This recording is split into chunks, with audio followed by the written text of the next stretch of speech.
ít xíu này mới ít rau thế nó Thế bây giờ cái chính ở thì cho người cabin ạ. lần chúng ta bỏ nó bắt đầu Thế bây giờ cabin chính vào của mình trên cabin đi ạ. Tao chỉ chạy 1 phút 10 giây là lên tới đỉnh rồi ạ. bữa nữa tại sao多少呢？từ cái cháo của sao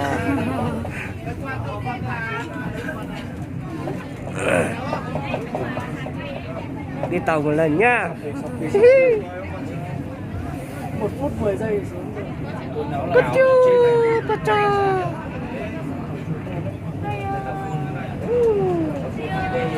Họ xếp của sáu hài rồi. 610 gram nó đỡ Tôi cũng là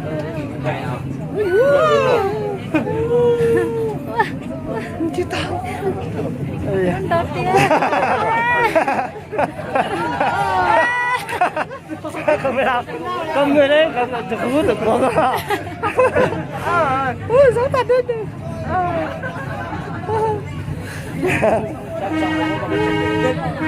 là chúng mày bắt ta lên nhà Cái khách lối là mình vào lối nào mình sẽ ra lối ấy ạ. Xin cảm ơn cái khách ạ. ok Cái này biết được căng biết nó có khoanh không anh? Mấy chục cái mình mới mấy chục người ăn thua gì? không nhẹ xưa chúng không sẽ đợi nó tao to cái chị châu ta châu chị ta mày tao Không mấy điện từ đâu? tao châu chị ta Ai này, bé của ai này? mà muốn đâu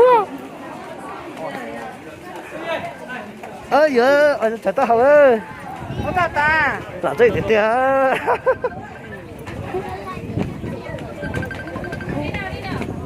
tao bắt từ xưa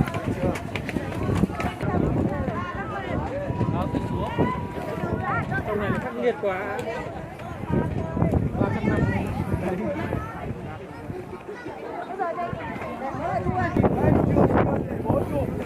năm.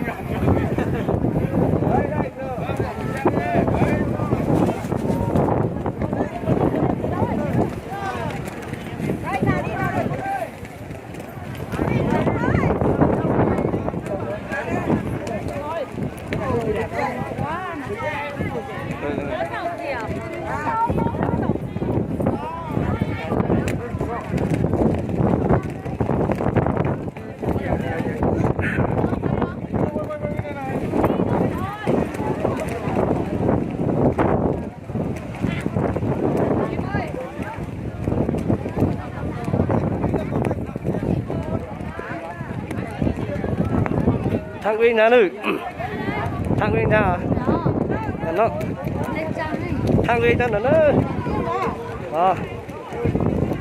Lấy trắng đây cho tao đây đây tao đây Đéo đi.